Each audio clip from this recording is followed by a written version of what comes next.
and welcome. Thank you for joining us this afternoon. My name is Alex Rotenberry. I'm a complete and green streets planner at the Mid-America Regional Council, and we want to once again welcome you to the Pathways to Vision Zero Summit. We're excited to be hosting the summit in an effort to encourage our communities to reduce traffic crash fatalities and serious injuries down to zero. So I'll remind you a couple of times, but for this session, there's not going to be very many presentations. So we'd actually really appreciate it if you would turn on your video for us, but remember to leave your mics off until we get to perhaps the questions at the end of the session. And then if you have any other questions, make sure to put them in the chat box, and I'll give those to our presenters to answer at the end of the session. Just wanted to take a quick moment to recognize our summit planning partners represented here. Thank you to all these organizations that are shown here that helped us make this series possible. So before we get into the session, we wanted to invite the various counties and jurisdictions in the MARC region to take some of the lessons learned from this Pathways to Vision Zero Summit and put them into action for your communities.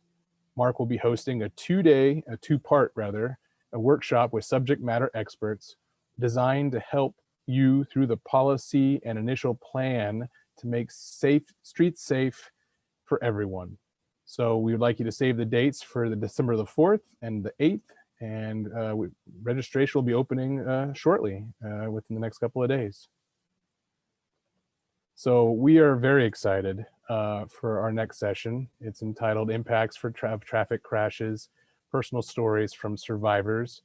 I'd like to just introduce quickly our speakers for today, Nora Anzawi and Sarah Smith. Nora specializes in economic development and data analytics at a local tech startup, My Sidewalk. A recipient of a master's degree in economics from the University of Missouri, Kansas City, a motor vehicle incident left her with a broken leg and brain trauma during her last semester of graduate school. After she was denied coverage for her injuries due to motorist bias and a slanted police report, Nora contacted local reporters and councilperson Eric Bunch about pedestrian safety and community need for improved pedestrian safety. Sarah has spoken with Think First of Greater Kansas City for 23 years. In that time, she has educated thousands of students about preventing life-altering brain and spinal cord injuries by making smart choices. Sarah also speaks at 2 area hospitals for the Young Traffic Offenders Program, a program that aims to change the lives and driving habits of at-risk young drivers. Additionally, Sarah is trained as a graduate driver's license speaker for the First Impact program. Sarah worked at Cerner Corporation for 13 years. She has a degree in journalism from the University of Kansas and an MBA from Rockhurst University. She is passionate about sharing her personal experience and positively impacting lives. With that, I'm going to go ahead and stop sharing my screen, and I would like to welcome both of these ladies. Again, if you wouldn't mind turning on your cameras so our speakers can see you and so you can see each other. And then I would like to go ahead and welcome Nora to go ahead and present her story for us. So please go ahead, Nora. Thank you for joining us today. Thank you, Alex and Amanda, for setting all of this up. And also thank you just to the Mid-American Regional Council in general. I'll preface this by saying that I don't like talking about myself very much. And this is more or less the first time that I've kind of talked about my story in full. So since the incident. So I'm not quite seasoned, but I'm going to do my best. So my name is Nora, as Alex mentioned, and last June I crossed the street at 74th and 74th and Warnell and experienced an accident that should have left me dead. As a survivor of a pedestrian vehicular incident, I'm here for myself and others that have been or could be victims of crashes and how Vision Zero can be adopted to prevent future incidents like mine.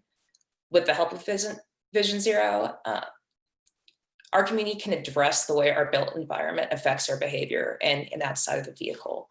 So drivers in transit, pedestrians in the street, neighborhood policing, and just the engineering of the structures around us, they're all causes and consequences of these potential traffic injuries that can be prevented through local accountability and law enforcement.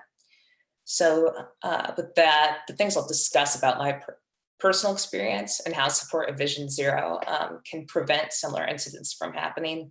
Let's start off by giving you kind of the details leading up to my accident and what happened, how the accident affected my life and the people around me in both the short and long term, and why community support is necessary to create the change needed for safety of community residents throughout the entire metro area. So I'll just start off by kind of briefing you on what happened. On the night of the crash, it was actually last June 1st through 2nd, 2019, so relatively recent. I was with my friend in Waldo celebrating my sister's birthday at a local bar, and we had a few drinks, but I'd say two, three over the course of quite a few hours. By no means inebriated. However, we still wanted to be safe. I had driven there and I parked. So we decided to just walk across the street, get the water bottle in my car and call an Uber. So we exited the building, took a left, which is north. So we're going north on the sidewalk, and we reached the crosswalk. And, you know, we looked both ways like we've always been taught, and noticed that a car was coming up. It stalls and it stops to our left. So the coast is clear. Again, everything is fine. It's really busy, or it's a busy day and Saturday night in Waldo. And so there are plenty of people going back and forth. Everything seems regulated, fine. So with the right of way, we go ahead and start walking. And the last thing I remember is having my head turned to the left, talking to my friend Evan, and we were chatting. Right as we start crossing, I'd say about halfway through the crosswalk, all of a sudden everything just went black. And I remember my subconscious mind, the first thing that it said, which is like a little logical for, you know, kind of like being hit by a car, was you got impacted. That was an impact, which is a little interesting. It turned out that a car had gone through the intersection at 30 miles per hour, and my windshield cracked against my skull cracked against the windshield at 30 miles per hour, and sent my friend flying 20 feet into the air. So I had snapshots of consciousness, and I remember being on the ground and looking to my right and seeing my friend covered just like in shattered glass and bleeding profusely, just really scarred up. And then, you know, it's like a movie, a lens shuts and it opens again. And I'm like on my knees standing over him, and a crowd starting to gather, and they're saying, what's his name? What's his name? You know, you got hit, you got hit. And then again, I opened my eyes and now I'm on the ground and I'm laying down, and people are saying, it's a white Prius, it's a white Prius. And at this point in time, I still had not made the connection of what happened. I mean, completely confused, disgruntled. And right before I realized it, when I heard it's a white Prius, I recognized the left side of my body was completely numb and my right leg wasn't working right. There's blood coming from my head, and it was really nauseous and dizzy. And that's when it clicked. I was like, okay, I got hit by a car. As I was being loaded into the ambulance, it was interesting. It was so confusing. Didn't really know what was going on. So the first thing I did, I had my phone on me. I called my mom because I needed someone to know. And I just like, hey mom, I just want you to know I went to Rhonda's birthday party and I got hit by a car, but everything's fine. I think it'll be fine. I'm going to the ER. I'll keep you updated, and you know, I'll let you know from there. And she later told me that she really wasn't that worried. I seemed very calm and collected, and that I guess it was the adrenaline, but she thought maybe it was just like a small scrape or stuff. So, you know, took it at that. By the time we got to the ER, went through the urgent care, you know, when you're in the ICU, like ripping your clothes off and like taking out, you know, all the earrings out of me and your watch and your, you know, your rings. And that's when I'm really starting to realize the dexterity of like the pain I'm in, and the just the confusion and still not knowing what's going on or where my friend is. He looked like, I mean, he was just bleeding so much. I thought something was really wrong. I was just placed in a neck brace, and I sat and I sat and I sat. And I probably sat for 3 or 4 hours without being, there wasn't a doctor that came in. There wasn't anyone to give me any information about myself or what happened. Once it hit the 3rd or 4th hour, a police officer did come in. They didn't even tell me what happened. They just said, "Do you remember what happened?" And I mentioned that to my knowledge, I got hit by a car. That's all I know. Can you confirm that? And they just said yes and left it at that. That's really all it was. And I was really distressed. I mean, I assumed that the car probably got away. Still no knowledge. So we ended up having several injuries, including a lot of broken bones, post-traumatic concussion syndrome. The concussion that started initially, my right leg was shattered, a lot of bruising, but the concussion especially, that still has lasting effects. I mean, that was horrible. And my friend had a road rash, hairline fracture on his elbow, and he developed really severe PTSD afterwards. So that's kind of how the accident happened. And even though it seems kind of, raw and it's pretty straightforward, got hit, was lucky enough to live, probably I survived, I'm okay, medical bills are paid and life goes on. But in fact, the consequences of the accident became more and more and more convoluted as time went on. And how it affected my life in the short and long term, it's just been really significant. The days that followed were just with me spent picking together what happened because I still had no police report. So I'm just kind of in a limbo. I live at the basement apartment with a huge spiral staircase. I'm on crutches. I have this concussion, which people tell me is going to get better with time, but it gets worse and worse and worse. And I can think less and less and less. And a woman reached out on the Wallow Facebook group. Now, I don't have Facebook, but a girlfriend of mine does. And she did the day after asking if anyone knows the victims of this accident, please have them contact me. I'm afraid that the officers said something they didn't take my information when I gave them my report and I saw what happened. I just want to talk to them. So I got the woman's number and I called her. And the first thing she did when she said, we got on the phone, I was like, "My name's Nora." She said, "Oh my God." And she just started crying. And it turns out she was in the car. She was the car that had yielded for us when we were walking across the street. She was the car that stopped. And she was also the woman in the crowd that I guess was shouting, "What's his name? What's his name?" referring to my friend Evan. And it happened to be a nurse, and she just kept saying, "I can't believe you're alive. I thought you guys were dead. I thought you guys were dead." She explained that she and her husband were in the car. And they saw us walking across the street. They yielded, they stopped.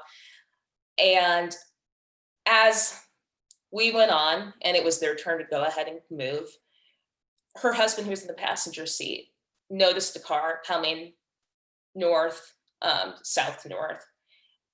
They didn't know if it hit a red light or what, but it was just going and it did not look like it was going to stop. And he turned to her and said, "Honey, I don't think it's going to stop. That car's going to stop for them." And right as we were halfway across, they had started going. They heard the impact, and her husband looked in the rearview mirror and saw my friend flying and saw me being knocked to the ground. And so that was a lot of information. That was something to give me an idea of kind of what a starting point of what happened. So I think, the witness, and told her that I would get back to her once I received the report. And I was a little bit more eager now. So she just mentioned that she had talked to the police. She'd given them her statement, name and number, but they didn't seem to write down the statement, and that the driver had actually stopped and had been complaining about us running into the street with his arms crossed, and there happened to be another person with him that wasn't even recorded on the report, which I later found out. So days pass, and I'm eager to get it, and I find the report, and the first thing I do is, because the information I have is with the witness, I go straight back to the witness section. And I was a little confused. So there were two witnesses, and one of them was the woman that I had talked to, but it was not the story that she told me. the story that, like the statement that had been given, was more or less kind of pinning the blame on us, saying that we were stumbling into the street and we had run across the crosswalk holding alcoholic beverages. None of this being true. We couldn't even, you can't even have alcoholic beverages outside of the bars over there. But also, if you were to review like the vitals, we were all below. Our alcohol content was, we just weren't inebriated like that. There was another witness listed, and it was more or less a statement mirroring the one from the witness that I had talked to. And I thought that was really confusing. So I went to the first page, and it has like who's involved in the incident and causes to, how they potentially contributed to it. And I saw myself and my friend listed, and there were all these just marks checked off on a box. It said, failed to yield. It said, we were running into traffic, not in a marked crosswalk. Another cause, again, like something like the drinking, which really wasn't a factor in that, but lots of things counting against us, sort of. And my friend happened to be Black, and I know that's a topic that is now, whatever, a little bit more controversial than usual, but it was pretty surprising how much the report was filled out kind of on definitely picking apart that aspect of him. Then I looked at the driver, and there was nothing counting against him, not even like failure to yield. I got hit at 30 miles per hour in an area that was 30 miles per hour. So I don't know, to me, that sounds like failure to yield. So there are all of these inconsistencies. And then I get to the statement, and like, it's just all about the driver stating that my friend's pants were sagging, that we ran into the car, he tried to stop, he couldn't, we were reckless. And I was really frustrated because I knew that wasn't true. We were doing everything right, and we were still being told we were wrong. I did see insurance listed. And so I thought, well, okay, police must have, this must have been reported. They probably checked him out. So I called the insurance company because I need to get these bills paid for. And when I call, the insurance doesn't exist. And then I realized, oh my, okay. So they listed the insurance, but they didn't actually check to see if this driver, who just really could have killed us, they just let him go. They didn't check to even see what, it's a Saturday night. Was he breathalyzed? What kind of due diligence was done? I was getting really upset. I have under insurance. The report was written so poorly. It was so slanted. My own insurance company that I paid for wouldn't pay for my medical bills. It was just all botched. Despite doing everything right, the accident was blamed on us. And it was traumatizing. I mean, my body, yes, but my mind and my spirit, and at the most basic levels, like I wasn't independent enough to take care of myself. And that independence being stripped away from you, I mean, it's just so human. And that's what's really tragic about a lot of people that even are able to survive these accidents, is that you don't usually get to be able to gain that autonomy back. I was in the last semester of grad school. I couldn't work. By no means was I was beyond employable in my condition, and I couldn't pay for the medical bills and the ER visit or the necessary care that I required. My family and friends saw one of the most bright and hardworking people having to forfeit everything to just do the most routine tasks. I mean, getting me up and down the stairs or to appointments or basic cognitive, level problem solving skills. I couldn't do things like pay my bill or know how to navigate a book, nothing. I just sat in limbo. And the relationships with my friend that was in the accident with me and my sister who saw it happen, the guilt there for both of them just hasn't been the same. In time though, as I started to recover, I realized that I felt like surely this wasn't right. And I wasn't the only one this was happening to. So I started doing my own research, and I came to find that the location I was hit at was actually a hot spot for pedestrian crashes. Almost every attorney I would try and meet with told me this. They all knew that like the restaurants that had video coverage had to end up taking out the videos because they were so sick of police coming in and disturbing, the restaurant because someone else got hit or someone else got injured. And none of that was taken into account by the community. So that evidence was removed, but that was definitely a red flag to me. And so I knew this kind of wasn't a freak accident, and that I wanted some justice for myself and others because I knew it was part of a larger pattern. And that's one where pedestrians and bicyclists are blamed when drivers hit them, even if they do everything right.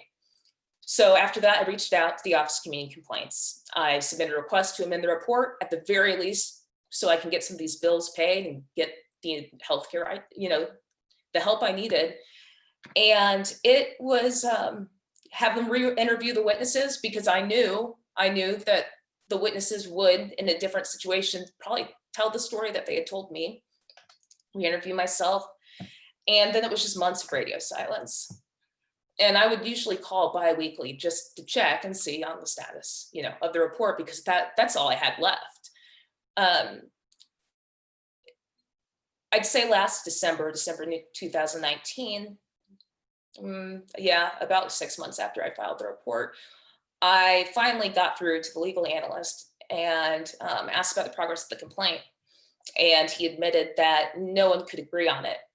He explained to me this is something that I guess now is kind of new to some people, and it was new to me then. Kansas City's law enforcement is owned by the state. I mean, we do not have city control. The state does. And it's one of the only cities left in the US that situation is the case. And he said because they could not agree on it locally, they were just going to send it up the ladder and give it to the Board of Police Commissioners, and they could figure it out, 2-3 degrees removed and separated. I asked how long it would take, and he said weeks, months, and I was like, by the end of next year, and he was like, I don't know. And so even the gap of like how much time I potentially had to do something about it was almost gone. And I just was shocked. I was devastated. So no one wanted to hear my voice or my opinion or listen to me. And after all this aftermath with so many people telling me to be quiet, to tell me that I couldn't, no one cared what I had to say, and it didn't matter. It wasn't going to make a difference. It made me feel like I was crazy. It made me feel like I was absolutely crazy, and that I just had to eat the cost and go on life. Well, later that week, within 2 days of each other, 2 of my acquaintances, both similar accidents, one of them was on a bike, one of them was walking in different parts of the metro area, just like where I was hit. They got in a car, they got into a crash and they both died. And that's when I lost it. At least I was trying to get my voice heard, but how could they? No one knows what happened to them. There was no one, and them and how many others. I was sick of it. I was so sick of it. And that night I got on the phone and I called every single reporter at the Star and left a message for all of them. I was going to tell someone. I had to have someone know. I found out who my council person was, and that's Eric Bunch. And I reached out to him, and I got involved with organizations like Bike Walk KC. Because if I just knew if I wasn't being heard, how could people that are dying left and right of us, people that we don't even know about because the data probably doesn't even envelope how many people this has happened to, how could they say something? And these components of my narrative, it's just part of that larger picture about why community support is necessary to create the change needed for the safety of residents. Community accountability, we have to acknowledge the failures of our built environment and the need for solutions. Vision Zero can help push the cost of infrastructure off of people and even off the city into the roads. I mean, I could be on a welfare check or disabled, and living the rest of my life is like an investment. If you want to look at it fiscal, financially like that, as an investment, you're not even getting a return on. It's not putting anything back into the community. And for policymakers, it needs to be understood that if you want Kansas City and the residents here, if you want this area to be livable and walkable, this data contradicts that. And from like an economic development perspective, we can't compete with other cities or other areas if we're not willing to invest in the current residents we have, let alone the future ones.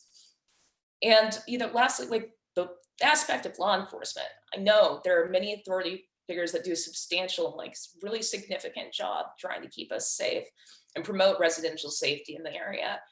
But how local authorities respond to failings as well and the current structure that we have, that needs to be assessed for consideration. Like I mentioned, local policing, you are kind of held more accountable to the people that you actually serve. There's less of a ladder to climb, less bureaucracy, and it has a lot to do with street safety because these are our neighborhoods. And when you're attached to a neighborhood, there's a different kind of sentiment there. My biggest concern has been that what happened to me will happen to someone else. And my hope is that with the passage of this legislation, that will be prevented. So that's it. Thank you. Thank you, Nora. We really appreciate you sharing your story with us. A very powerful story, and there's a lot to digest there. But I think we'll go ahead and move on to our second speaker while we think about that. And I'd like to introduce Sarah Smith to come and speak her story. So thank you, Sarah. I really appreciate you coming to join us. Absolutely. So thank you, Alex. Thank you, Amanda. Thank you, Mark, for hosting. And thank you to all who have logged in for our session today. I was not born needing a wheelchair. I was injured in a completely preventable crash, a crash that occurred when I was 17 years old and completely and forever changed my life. Traffic safety work is driven by data, as you all know, and that data is vitally important. My story is a reminder that there's a human face behind each statistic. I hope my story resonates with you, and I hope it imparts how important you are. So I have spent 23 years of my life speaking with Think First of Greater Kansas City. The business of traffic safety can feel frustrating at times. It's disheartening to see that Missouri is on pace for 990 traffic deaths this year, the worst figure since 2007. 990 humans who won't come home and whose families' hearts will be broken. But that's why you're more important than ever. That's why Vision Zero is more important than ever. And I have just been really inspired by the presentations I've watched thus far. I thank you for what you do on a daily basis. You are saving lives and preventing injuries like mine. My preventable injury occurred again when I was 17 years old. I was a junior in high school and I had a good life and I had a good plan for the rest of my life. I played volleyball and softball in high school. I had a good group of friends. I had a boyfriend I'd been dating for a few months. And I was a good student in school, even though I didn't always make smart decisions. I wanted to wrap up my junior year. I wanted to have an awesome senior year like all high schoolers do. And I wanted to head out to MU. I'd already been accepted there, and my plan was to major in broadcast journalism. I had a solid plan, but it didn't take into account what would transpire the night of April 16th, 1994. The night of my wreck, it was a Saturday night, and it was a very normal Saturday for me. I'm from a big family, so I didn't have my own car. I had to share a car with my brother, and he actually had it that night. So one of my girlfriends came to pick me up, and I remember as I left the house, my mom said to me what she said to me every single time I left. She said, "Sarah, be careful tonight." And my mom said that to me so often that it didn't even register. And I just said, "Okay, Mom, I'll see you later. I walked out that door. It would be the very last time I would walk out that door because by the time I came home, I was using a wheelchair. So my friend and I, we headed out to a bonfire. We were there for about an hour or so, and the police came, said, "You guys need to break this up. You need to head home." And we thought, it's still pretty early. Let's go up to Taco Bell, get some cheap tacos, meet some of our other friends up there. And so when we were up at the Taco Bell, a really strange thing happened. I had been over here in my friend's car the whole night. One of my friends who was a passenger in another car came up to me at the Taco Bell and she said, "Sarah, I have a really strange feeling. I feel like the car I'm in is going to get into a wreck. Will you trade places with me?" And at the time, I just thought, well, that's kind of an odd question, but yeah, no big deal. So that's what we did. She went and got into this car. I got into this car here. The car that I got into was my friend's brand new convertible. She'd had it for 1 week. And when I hopped into that convertible, I made the worst decision of my life because I didn't buckle my seatbelt. Now, I probably wore it half the time. If I was with my mom or my dad, I'd put it on. But if I was driving myself and I didn't want to wrinkle my clothes, I had no problem leaving that seatbelt off. So we headed down the road and we're about 20 minutes away, and we decided to put the convertible top down. And as an adult, I can acknowledge that it was far too cold for the convertible top to be down, but we were teenagers. We wanted to look cool. We put it down, and 2 minutes later, my friend driving got distracted. Was it a call? Was it a text? Was it some other notification on her cell phone? No, it was me, and it was my other friend in the car. We had the music up loud. We were dancing. I had gotten cold in the back seat. I climbed into the front passenger seat, which of course was not an intelligent decision considering that's intended for one person. So my friend and I were sitting up there, and amidst all of this activity, the driver lost focus and her car veered over onto the narrow shoulder. In her attempt to straighten back up, she yanked the steering wheel, overcorrected, and immediately sent the car into a spin. At some point, she yelled out, and I don't remember if I actually responded out loud or if it was just a really strong feeling of, it's going to be okay. It's going to be okay. But we were next to a really deep ditch that night, and the car ended up flipping over. And because that convertible top was down, I had on no seatbelt. You can imagine I just didn't have a chance. And I immediately got flung right out of that car. And when I landed on the ground, I knew it wasn't going to be okay because I immediately realized I couldn't feel and I couldn't move my legs. And I was instantly paralyzed at age 17. Now, thankfully, that night we had a police officer immediately behind us. And I can only imagine now that that police officer probably thought he was witnessing my fatality and my other friend's fatality. A helicopter arrived, raced me to North Kansas City Hospital, and I have shared my story hundreds of times to students all over the greater Kansas City area. And I always share with them that my parents were the first two people I saw in the emergency room. Because in my mind, I did see my parents first thing.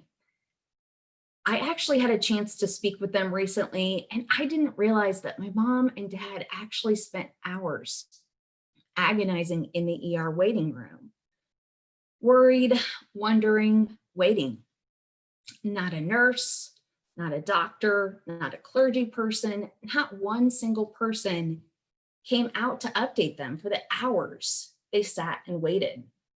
My mom and dad knew I was alive, but little else. Meanwhile, I was in the cold, bright, and controlled chaos of another room close by. And just like Nora's experience, one of the first things the nurses did was cut off my clothes. And for those of you that have worked in trauma, you know that's very standard. And I just remember being upset because I was wearing brand new white shorts. And I loved how tan they made me look. And my 17-year-old mind was worried about my new outfit. And I couldn't comprehend laying there on the ER table how my life would never be the same. When I eventually saw my parents, the only thing I could say was, I'm sorry, I'm sorry, I'm sorry. I felt so much guilt at what I was putting them through. So I spent 2 weeks in the ICU and acute care at North Kansas City. And the doctor said I had compressed my spine in 2 places, at T11 and T12. This translated to me being paralyzed from the waist down. I underwent surgery to install 2 titanium rods to act as stabilizers for my broken bones. And doctors assured me that my broken ribs would heal, my collapsed lung would heal, but my spinal cord injury and paralysis may not ever get better. They told me I would have to head to a second hospital to learn how to live my life using a wheelchair. Now, I want to pause my story here to reiterate that you don't always die in a traffic crash. In 2020, the most common cause of spinal cord injury is vehicular crashes like mine. Crashes are also a common cause of brain injuries, not to mention many other debilitating conditions. As a person with a disability, you can feel forgotten. And that's just me being real and totally vulnerable. You can feel forgotten. It's horrific. I don't want to take anything away from the lives that have been lost on the road because it's horrific to even think about. I also ask that you never forget those whose lives have been forever and tragically altered due to suffering a disability. But back to my story. The next hospital I went to was Mid-America Rehabilitation Hospital in Overland Park, Kansas. And while there, I had to learn how to live my life using a chair. Now, as all of you know, Zoom isn't the most conducive to full body shots. And for those of you wearing shorts at home or wearing yoga pants, you're probably pretty happy about that.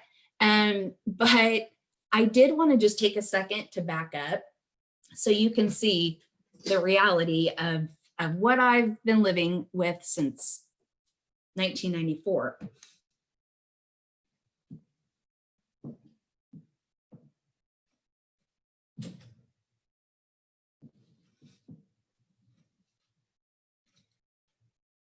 So I had to learn how to navigate this wheelchair. I had to learn how to get in and out of a bed again. I had to learn how to get in and out of a car again. I had to learn how to get dressed, how to take a shower differently, even how to go to the bathroom without a nurse helping me. I wanted to be as independent as possible. No 17-year-old wants the humiliation of their mom helping them get dressed or bathe or take them to the bathroom. And this was especially true because I had to return for my senior year of high school. Now, the physical aspects were very hard, but for me, the emotional components of my injury were even harder. 2 relationships in particular were rough. The girl that was driving the car felt really bad about our crash. She felt like it was her responsibility and that I was in the chair solely because of her. She came to the hospital quite a bit at first, and then she started coming less and less and less until finally she stopped coming at all.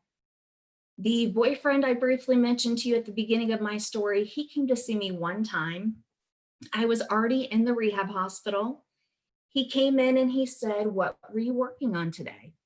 And I said, "Well, I was doing laps around the hospital." And I meant laps in my chair. They were trying to get me used to the chair. And he said, "Oh, good. You're up and walking again." He thought I was walking laps around this huge hospital. And I knew when he said that he didn't understand what it meant to have a spinal cord injury. And I had to explain it to him. It was completely awkward. He didn't know how to respond. But then, a few minutes later, we started talking about a few other things, and I thought we were fine. He left that day. I never heard from him, never saw him ever again. He wanted nothing to do with my injury. Now, one of the hardest things about being in rehabilitation is actually leaving rehabilitation. The hospital is a very secure environment. Things like the nurse call button, automatic doors, and even smooth tile floors make life easier. Don't get me wrong, the mental aspects of being in a hospital at age 17, where I would guess the average age was 75 plus, for the other patients at least, wasn't a piece of cake. But physically, the hospital setting felt very safe. I was discharged on June 30th into a big, scary world, the real world. The next day, my family was slated to head up to Northwest Iowa for our annual 4th of July family reunion. I couldn't believe my dad was insisting I go. I had barely made the transition home. I was maybe home 24 hours at that point. And he expected me to travel 7+ hours and see relatives and see them in my wheelchair, something I still felt very self-conscious about. I wouldn't do it. I yelled, I'm sure I cried. I refused to go in typical teenage tantrum fashion. And I know those of you with teenagers know what that is. However, when I realized that my parents and my siblings were going with or without me, I knew I didn't have a choice. I made the trip and I survived. And despite what I may have felt at the time, my dad is not a tyrant, and I became adaptable through experiences like this one. Adaptability I would need, because from the second my unbuckled body hit the ground, my life would be filled with challenges I never could have imagined. I've mentioned both the physical and emotional aspects of my injury, but something I didn't think about at age 17 was that my injury would follow me financially as well. My parents spent thousands of dollars paying for hospital costs and medical equipment and medication. They also had to renovate their home. They had to build an accessible bedroom and an accessible bathroom on the first floor. And I never got a chance to enter my second floor teenage bedroom ever again. According to the National Spinal Cord Injury Statistical Center, someone who becomes paraplegic at age 25 will spend $2.4 million over the course of their lifetime on injury-related expenses. A few years after my injury, I started my first career job, making a whopping $25,000 a year.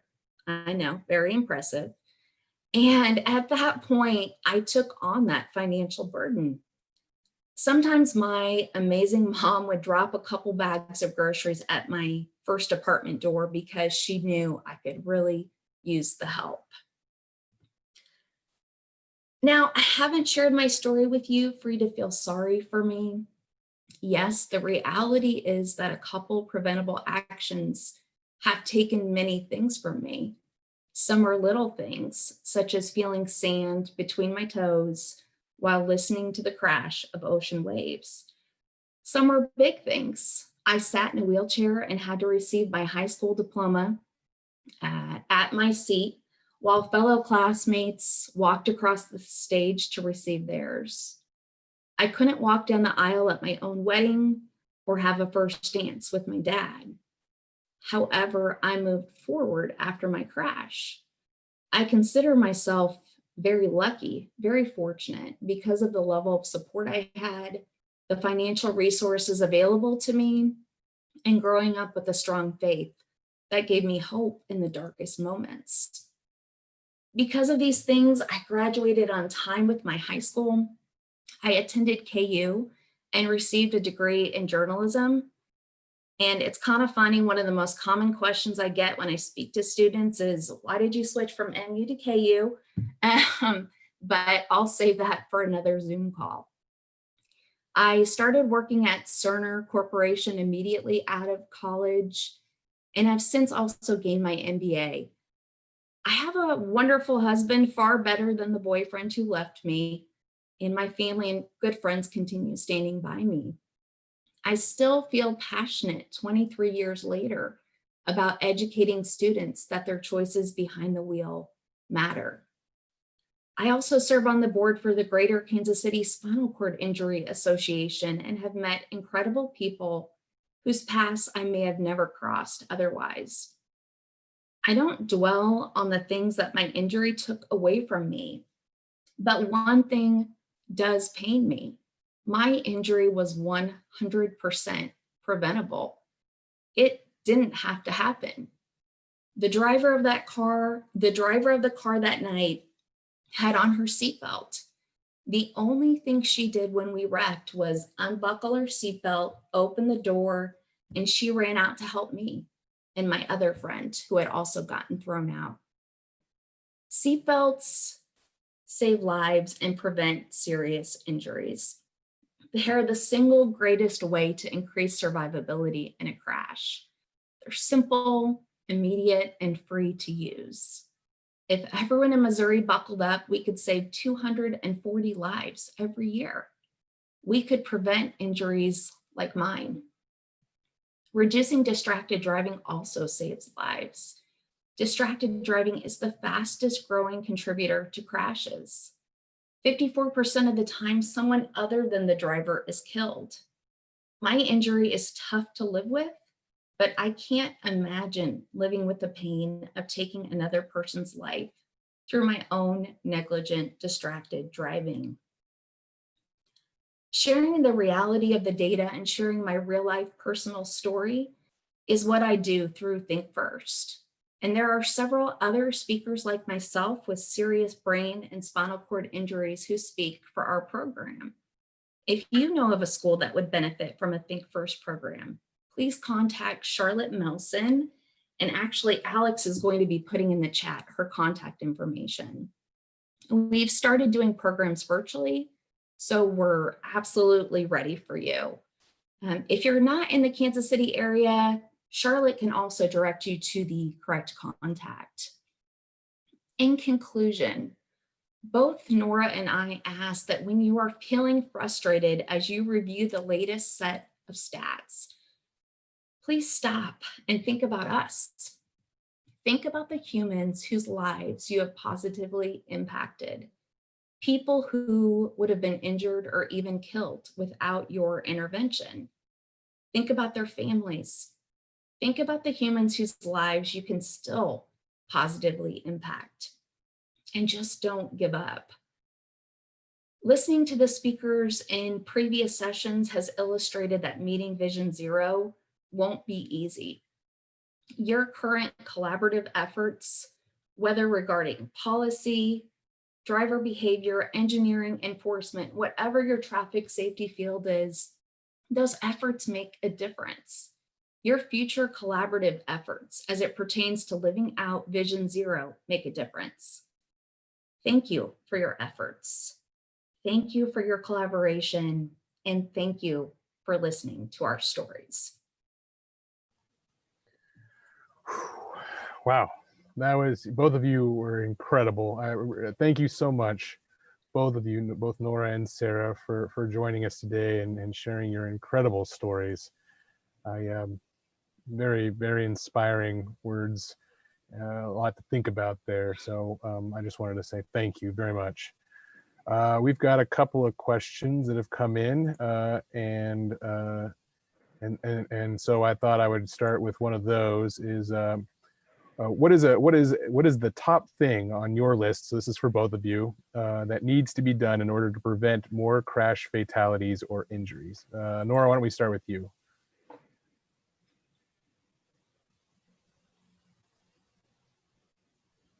I would believe it would be revising in area hotspots that we know of where pedestrians are hit often, like where I was, and there was, the cameras that used to be there, they got taken out and nothing was really done about it. I think we really need to take into consideration that some of the ways that our streets are laid out, it's time for a change. It's time to revamp them. It's time to just bite the bullet, even if other things are on the docket, and revise.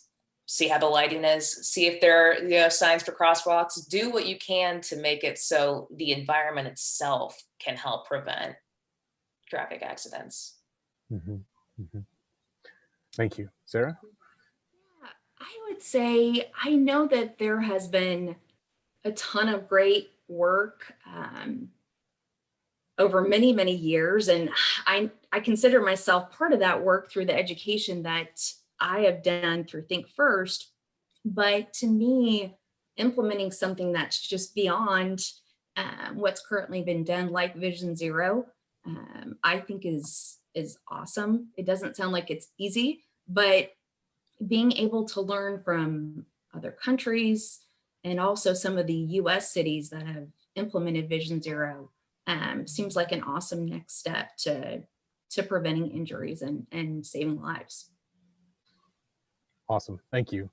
A question that occurred to me, and maybe we'll start with you, Sarah, and if Nora wants to add something, I would be happy to hear her input too, is I'm kind of curious to know your experiences. So after your crash and your injury, and you talked about kind of within the house, noticing, all the new things you had to do in order to adjust to your new life.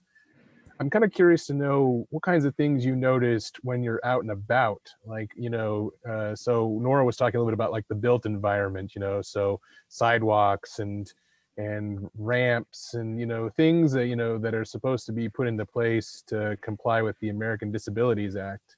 I just kind of would like to know your thoughts on kind of your own experiences when you kind of started, taking on the world in that way.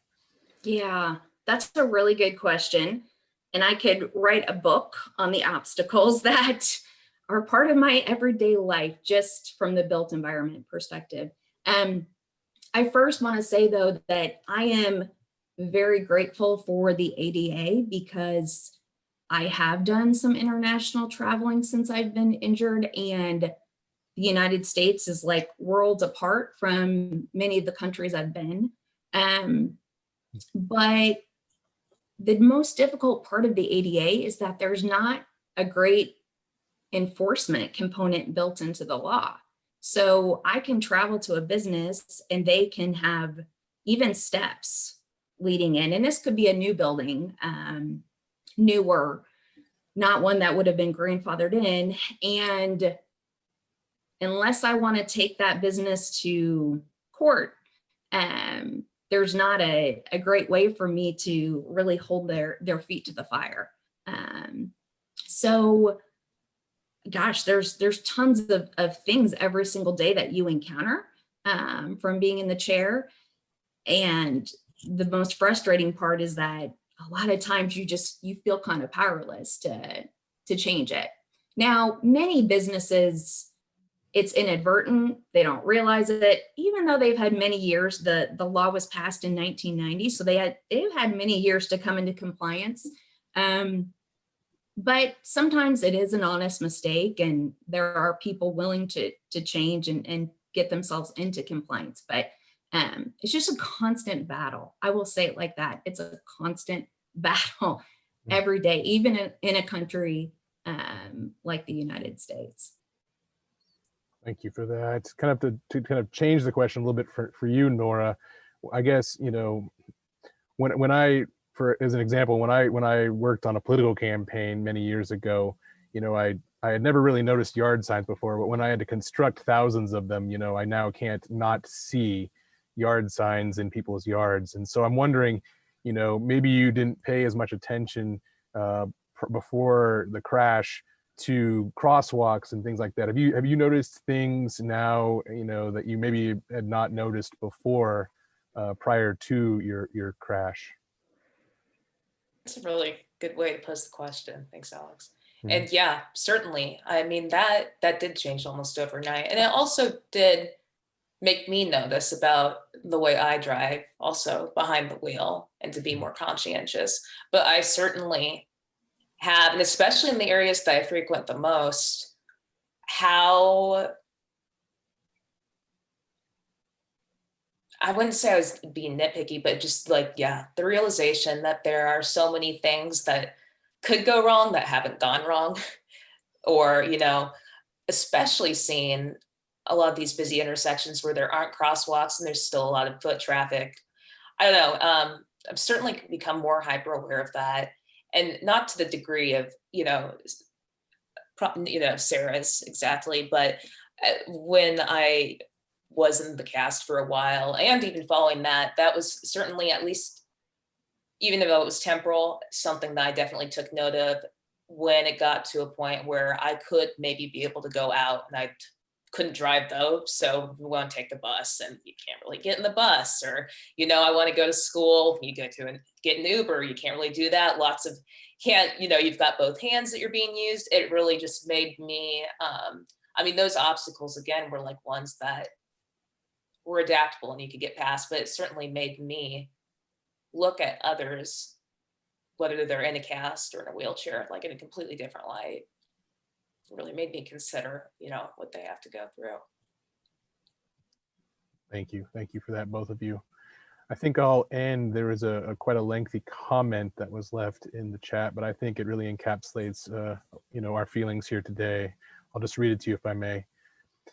Thank you both for your stories and for trusting us enough to be so vulnerable. My spouse is an avid cyclist. He commutes by bike and also does long distance endurance events. He has been hit 4 times by car drivers. The level of hostility, feelings of entitlement to own the road, and the spiteful victim blaming that my spouse went through and endured is jaw-dropping. The ignorance of some law enforcement in the actual rules and laws of the road and cyclist rights is stunning. We need a cultural shift away from the hostile car culture. I learned to keep a small space in my heart open to the chance that he won't come home one day. So, I mean, I think, yeah, I think this, you know, both of your talks today were very, very moving and very informative. Is there any last minute questions for our speakers? If not, I'll give people a chance, I guess. If anyone, feel free to unmute yourself if you'd like to ask your question in person as well.